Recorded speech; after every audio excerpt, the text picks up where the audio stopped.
Hello friends, this is Anu. Welcome to excellence coaching.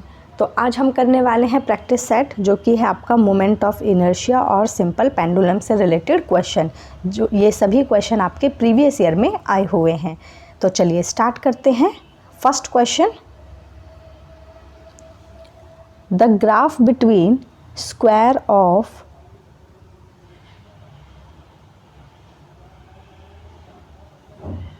time period and length of a simple pendulum is। Again पढ़ते हैं, the graph between the square of time period and length of a simple pendulum is. आप सभी को पता है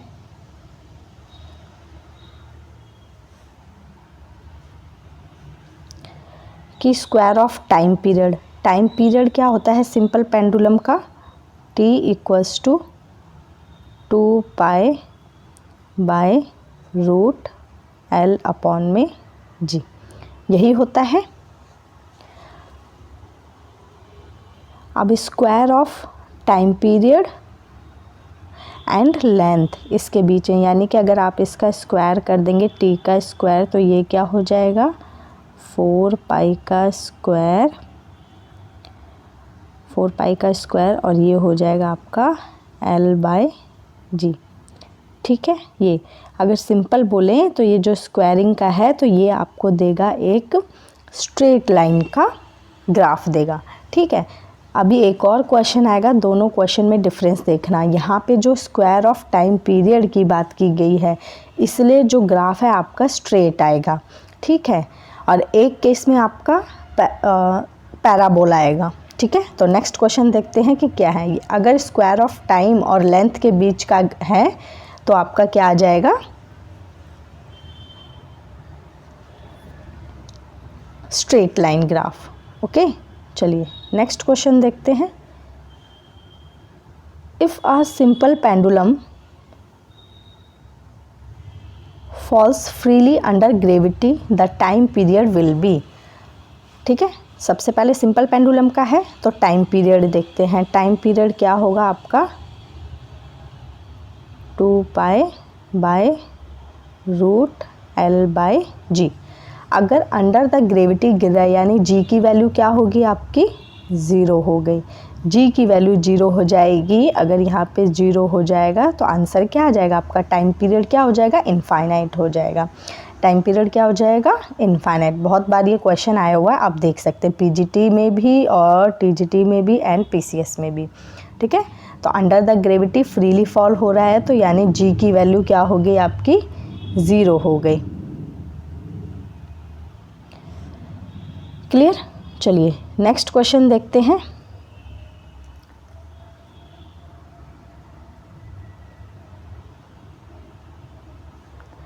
time period of simple pendulum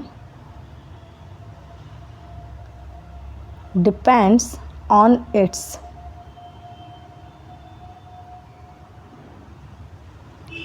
time period जो है simple pendulum का वो किस पे डिपेंड करेगा? तो आपको पता है, फॉर्मूला भी लिखा, t equals to 2 pi root l by g, यही था। तो सिंपल सी बात है, टाइम पीरियड किस पे डिपेंड कर रहा है आपका, लेंथ पे डिपेंड कर रहा है। तो आंसर करेक्ट क्या हो जाएगा बी। ठीक है, मास पे डिपेंड नहीं करेगा। बहुत इजी क्वेश्चन है, लेकिन मैंने सारे क्वेश्चन कवर करने की कोशिश की है। चलिए नेक्स्ट क्वेश्चन देखते हैं। Amplitude of a simple pendulum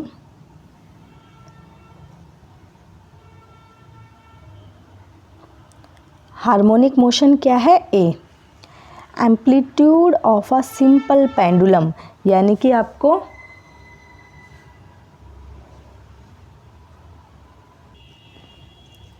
amplitude of a simple harmonic motion is A, यानी कि आपको क्या गिवन है, एम्पलीट्यूड। एम्पलीट्यूड क्या लिखेंगे, आपको गिवन है स्मॉल ए। ठीक है, एंड टाइम पीरियड क्या गिवन है, कैपिटल टी। टाइम पीरियड क्या गिवन है, कैपिटल टी। अगेन देखते हैं, एम्पलीट्यूड क्या गिवन है आपको, ए, एंड टाइम पीरियड क्या गिवन है, टी।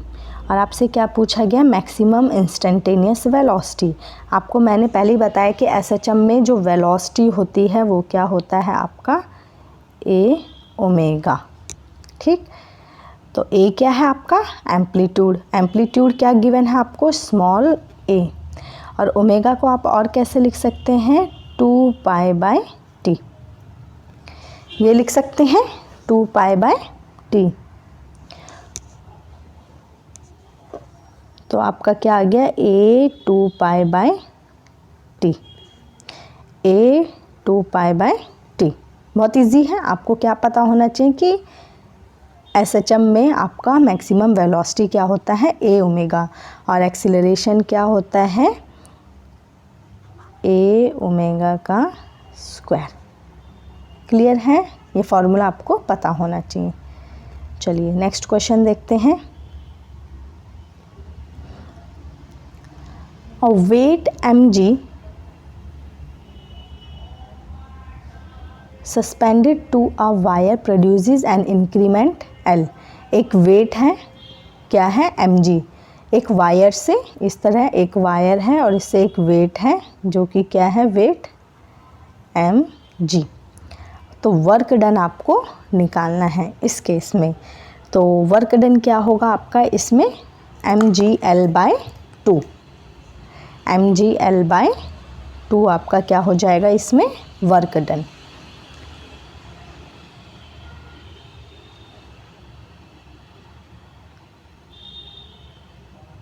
नेक्स्ट क्वेश्चन देखते हैं। 3 particles of masses this and this are placed at point this and this respectively. What is the moment of inertia of the system about the z axis? आपको क्या निकालना है moment of inertia. सबसे पहले आप देखेंगे कि मोमेंट ऑफ इनर्शिया क्या होता है, सिंबल आपका I, I equals to m r का स्क्वायर। ठीक है, क्या होता है I आपका I equals to m r का स्क्वायर। अब आपको मासेस भी दे रखे हैं, अगर हम टोटल, क्योंकि 3 मासेस हैं आपके पास, एक m1 क्या है 2, m1 क्या है 2 kg, m2 क्या है आपका 3 kg एंड m3 क्या है आपका 4 kg। ठीक है, और ये सारे आपको पोजीशंस दे रखे हैं।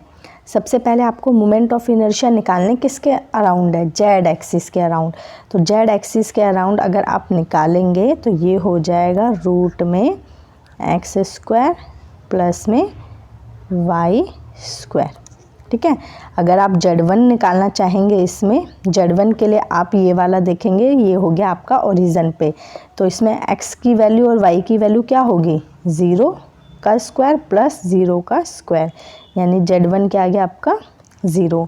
Z2 अगर आप निकालना चाहेंगे तो क्या होगा आपका, आप इस पोजीशन को देखो, इसमें x कितना है 1 और y कितना है 1, तो ये 1 का स्क्वायर प्लस 1 का स्क्वायर क्या आ जाएगा आपका रूट में 2। क्लियर, एंड इसी तरह अगर आप Z3 निकालना चाहेंगे तो क्या हो जाएगा, Z3 के लिए कौन सा लोकेशन देखेंगे, ये वाला, इसमें x क्या है 0 का स्क्वायर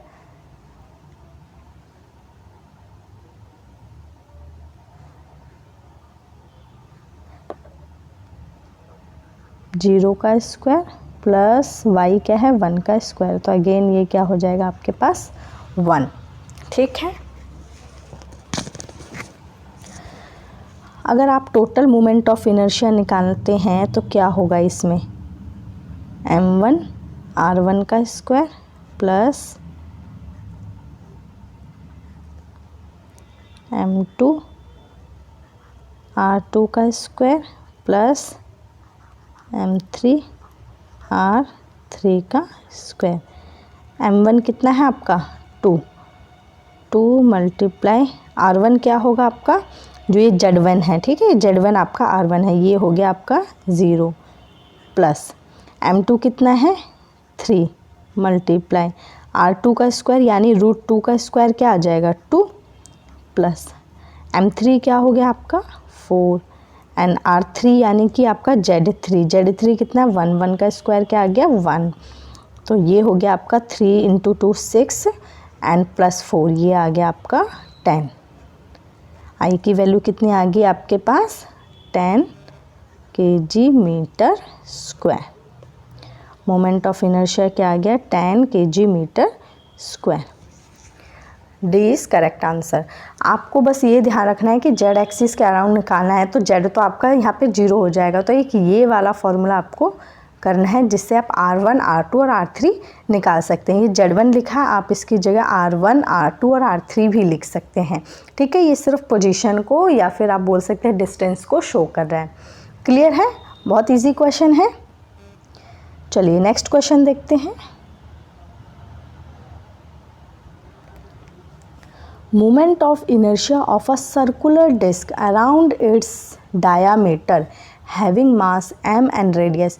ये जितने भी क्वेश्चन हैं मोमेंट ऑफ इनर्शिया के, चाहे वो सर्कुलर डिस्क का हो, रिंग का हो, स्फेयर का हो या स्फेरिकल सेल का हो, ये सारे मोमेंट ऑफ इनर्शिया आपको टिप्स पे याद होने चाहिए, क्योंकि क्वेश्चन में बार बार यूज़ हुआ है, डायरेक्टली आपसे पूछे भी गए हैं। ठीक है, तो सिलेक्टेड क्वेश्चन ही लेके आई हूँ, लेकिन आप देखना बार बार आपसे मोमेंट ऑफ इनर्शिया के क्वेश्चन पूछे गए हैं। क्लियर, तो देखते हैं मोमेंट ऑफ इनर्शिया निकालना है किसके अराउंड, सर्कुलर डिस्क में निकालना है, और क्या निकालना है अराउंड इट्स डायामीटर। आप ये भी देखेंगे कि किसके अराउंड पूछा गया, डायामीटर के अराउंड पूछा गया, टेंजेंट के अराउंड पूछा गया है। क्लियर, तो इस केस में सर्कुलर डिस्क में आपका क्या आ जाएगा, डायामीटर के अराउंड mr²/4। मैं आपको कुछ जैसे अभी लिखवा देती हूँ। ये तो हो गया सर्कुलर डिस्क का अराउंड दी डायामीटर। अगर आपसे नॉर्मल पूछा जाता है सर्कुलर डिस्क का, नॉर्मली क्या होता है सर्कुलर डिस्क का, ये होता है आपका mr²/2। अगर नॉर्मल पूछा जाता, कोई डायामीटर और टेंजेंट नहीं पूछा जाता, तो ये होता है आपका mr²/2। डायामीटर के अराउंड पूछा जाता है तो mr²/4। Is it clear. चलिए और देखते हैं, जैसे कि आपसे पूछा जाए सर्कुलर रिंग का, सर्कुलर रिंग का, तो ये होता है mr²। और मैंने आपको कुछ कुछ मोमेंट ऑफ इनर्शिया, कुछ क्या जो पेपर में पूछे गए वो सभी लिखवा चुकी हूँ। ठीक है, अगर आप स्फेरिकल किसी स्फेयर की बात करें, मोमेंट ऑफ इनर्शिया स्फेयर का बहुत ही इंपॉर्टेंट है, ये तो आपको याद होना ही चाहिए। इसके अगर मोमेंट ऑफ इनर्शिया की बात करें, अगर वो डायामीटर के अराउंड पूछ रहा है या नॉर्मल जो पूछ रहा है आपसे, ठीक है नॉर्मली, तो वो आपका मोमेंट ऑफ इनर्शिया होता है 2/5 mr²। ठीक है, ये है आपका 2/5 mr²। और अगर आपसे टेंजेंट के अराउंड पूछ रहा है, टेंजेंट समझ रहे हैं ना, ये सर्कल है और इसके टेंजेंट के अराउंड यहाँ पे बाहर, ठीक है, तो उस केस में एक और mr² जुड़ जाता है, तो ये बन जाता है 7/5 mr²। क्लियर, तो स्फेयर का तो आपको ज़रूर याद होना चाहिए, चाहे वो नॉर्मल हो या फिर टेंजेंट का। क्वेश्चन बार बार पूछे गए हैं स्फेयर के ऊपर। ठीक है, एक क्वेश्चन अभी आएगा भी। चलिए नेक्स्ट क्वेश्चन देखते हैं। तो इस केस में आपका करेक्ट आंसर क्या हो जाएगा, mr²/4। चलिए नेक्स्ट क्वेश्चन देखते हैं।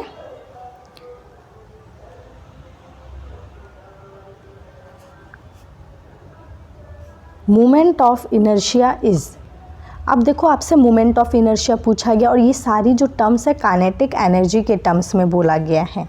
ठीक है, सारा देखो काइनेटिक एनर्जी के टर्म्स में और पोटेंशियल एनर्जी में एक ही है।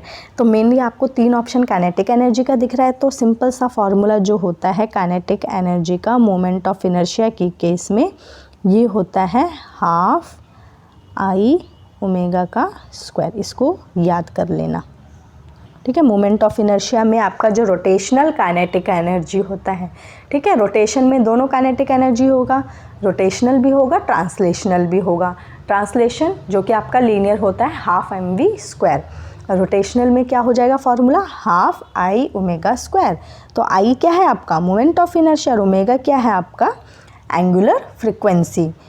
तो आपको निकालना है आई, तो निकाल लो यहाँ से, ये क्या हो जाएगा twice of kinetic energy divided by omega का स्क्वायर, यही हो जाएगा मोमेंट ऑफ इनर्शिया, है ना। तो कौन सा ऑप्शन करेक्ट हो जाएगा, option B, twice of kinetic energy divide by omega का स्क्वायर। क्लियर, इजी है क्वेश्चंस, ये सारे पेपर में आए, देखो ये 2 बार आपके पेपर में आया हुआ क्वेश्चन है। चलिए नेक्स्ट क्वेश्चन देखते हैं। The inertia of a moving object depends on it's inertia. आपको सिंपल सा फॉर्मूला पता है, इनर्शिया क्या होता है, एम आर का स्क्वायर, यही होता है। तो इनर्शिया किस पे डिपेंड कर रहा है, आपका मास पे, तो correct option is mass. Clear, चलिए नेक्स्ट क्वेश्चन देखते हैं। A solid sphere of mass 10 kg and radius 1 metre square. देखो आपको क्या क्या गिवन है, सबसे पहले आपको गिवन है मास, मास क्या गिवन है 10 kg एंड रेडियस क्या गिवन है आपको 1 मीटर, रेडियस क्या गिवन है 1 metre, rotating about its diameter. और देखो सॉलिड स्फीयर, अभी मैंने आपको मोमेंट ऑफ इनर्शिया स्फीयर का कराया है, ठीक है। एक पूछा गया इसका डायामीटर के अराउंड, क्लियर है, डायामीटर और टेंजेंट सॉलिड स्फीयर दोनों में moment of inertia, its moment of inertia about any diameter is. सबसे पहले मैंने अभी आपको कराया कि मोमेंट ऑफ इनर्शिया आई से डिनोट होता है, अगर डायामीटर के अराउंड अगर हम बात करें तो ये क्या होता है आपका 2/5 mr का स्क्वायर, यही करवाया था अभी। बस सिंपली फॉर्मूला पता होना चाहिए था आपको, तो ये हो गया आपका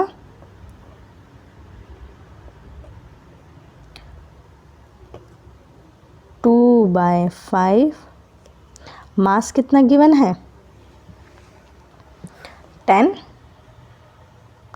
एंड रेडियस कितना है 1 × 1, 1 दूनी 10, ये हो गया आपका 2 × 2 = 4 kg मीटर का स्क्वायर, ठीक है। ये डायामीटर के अराउंड पूछा था तो 2/5 mr स्क्वायर, अगर टेंजेंट के अराउंड पूछा होता तो 7/5 mr का स्क्वायर। तो देखो आपको सिर्फ क्या पता होना चाहिए था, फॉर्मूला, ठीक है। और इसी टाइप के क्वेश्चन आपके पूछे गए, ये यूपी पीसीएस में आया हुआ है, ठीक। और इस टाइप का आपका टीजीटी में भी पूछा गया है। चलिए नेक्स्ट क्वेश्चन देखते हैं। A solid sphere of mass 50 gram and diameter 2 centimeter rolls without sliding with uniform velocity of 5 centimeter per second। ये 5 सेंटीमीटर पर सेकेंड दिया हुआ है, तो ये आपको क्या गिवन है, और यूनिफॉर्म वेलोसिटी है, तो ये बताओ क्या है आपका, फ्रीक्वेंसी है या एंगुलर वेलोसिटी है, ठीक है। Along a straight line of a smooth horizontal table its total energy is। अगर हम टोटल एनर्जी की बात करें, टोटल एनर्जी की बात करें तो ये होता है आपका kinetic energy translational plus kinetic energy rotational.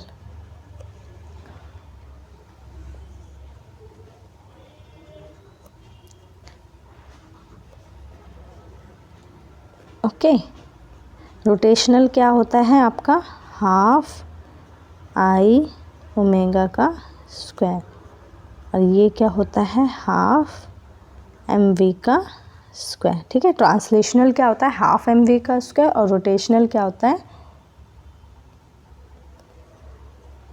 Half I omega का स्क्वायर। अब देखते हैं, अब ये देखो मोमेंट ऑफ इनर्शिया है, यहाँ पे आई की बात हुई है, तो सॉलिड स्फेयर है, सॉलिड स्फेयर में आपका मोमेंट ऑफ इनर्शिया क्या होगा?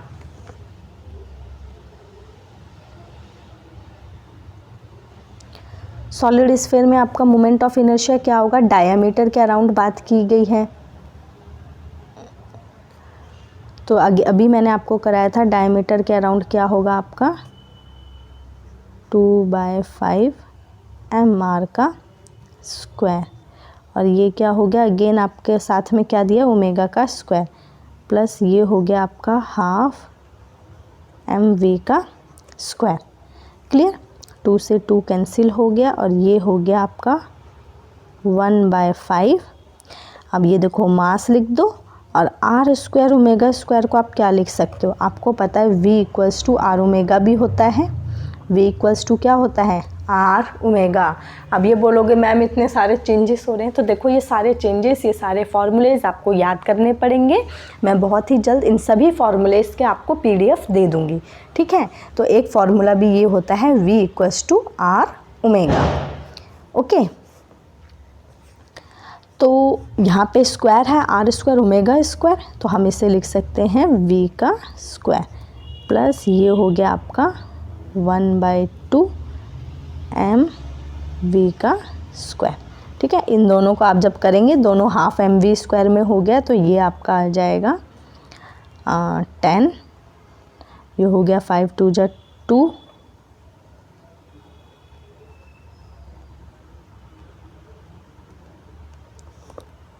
mv का स्क्वायर, सॉरी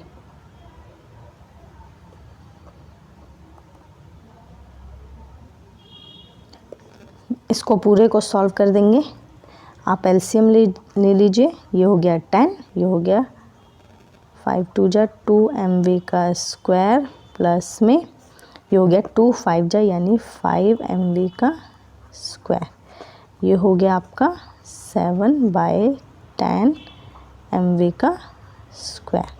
ठीक है, ये हो गया आपका 7/10। मास कितना है आपका 50, और ग्राम में है तो आप इसको किस में चेंज कर लेंगे, किलोग्राम में 1000 से मल्टीप्लाई, एंड हो जाएगा आपका डायमीटर का कोई मतलब नहीं, वेलोसिटी आपकी आ गई 5 सेंटीमीटर पर सेकेंड, तो इसको भी आप किस में चेंज कर लेंगे, सेंटीमीटर में क्या होता है 100, और यहाँ पे भी लिख देंगे 5/100। ठीक है, तो आप इसको पूरा कैलकुलेशन कर लेना, सिंपली ये जो आया है निकल के, इसमें आप m की वैल्यू और v की वैल्यू गिवन है उसको रख देंगे। ठीक, जब उसको रख देंगे तो पूरा करेक्ट आंसर क्या आ जाएगा आपका A। ये टोटल एनर्जी के इक्वली चल रहा था ना सारा। क्लियर है?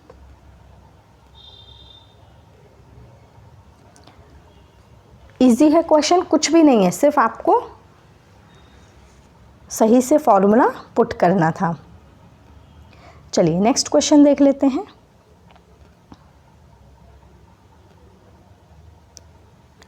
Moment of inertia of a solid sphere about an axis tangentially. देखो मोमेंट ऑफ इनर्शिया बोला गया है, उसके बाद आपको बोला गया है सॉलिड स्फेयर, और क्या बोला गया है टेंजेंशियल। तो अभी मैंने आपको टेंजेंशियल में बताया moment of inertia solid sphere का क्या होता है 7/5 mr का स्क्वायर। क्लियर है? Any doubt? इजी है, और देखो 2 बार पूछा गया आपसे। चलिए नेक्स्ट क्वेश्चन देखते हैं।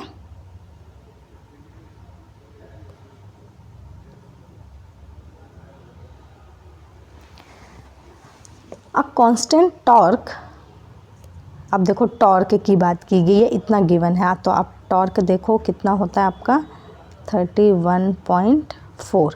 ठीक है, टॉर्क कितना है आपका 31.4 न्यूटन मीटर।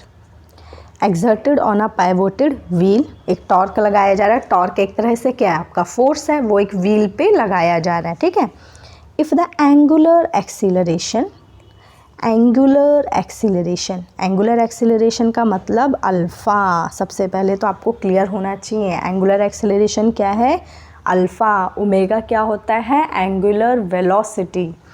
ठीक, व्हील का दे रखा है आपको 4 pi radian.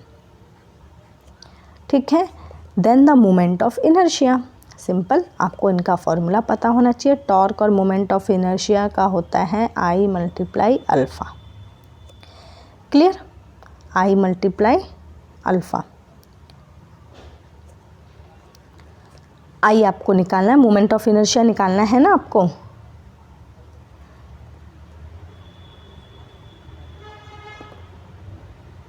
Moment of inertia निकालना है तो ये क्या हो जाएगा आपका, torque by alpha equals to I। Simply आप क्या कर देंगे, वैल्यू पुट कर दो, 31.4 डिवाइडेड बाय अल्फ़ा कितना है आपका 4 पाई, पाई को आप क्या लिख सकते हो 31.4, है ना। तो आप देखो सॉल्व कर लो इसको सिंपली, ऊपर 10 आ गया, नीचे क्या आ गया आपका 100, ये पूरा कैंसिल हो जाएगा। मैंने पॉइंट को सॉल्व कर लिया है, 0 से 0 कैंसिल हो जाएगी। और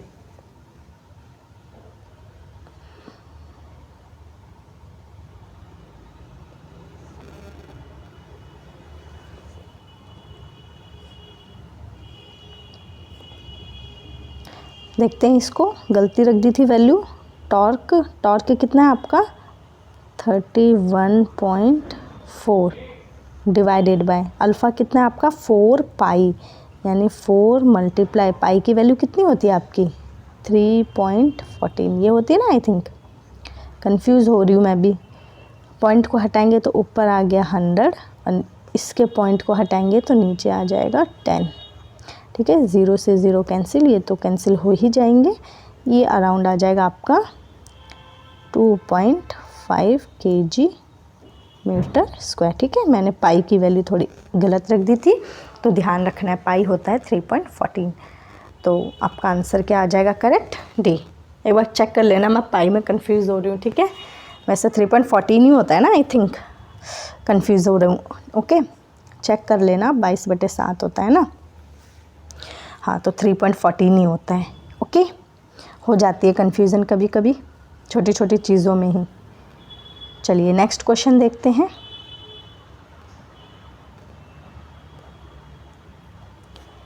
इन rectangle ABCD BC equals to, ये जो BC है वो ट्वाइस ऑफ क्या है AB, the moment of inertia is minimum.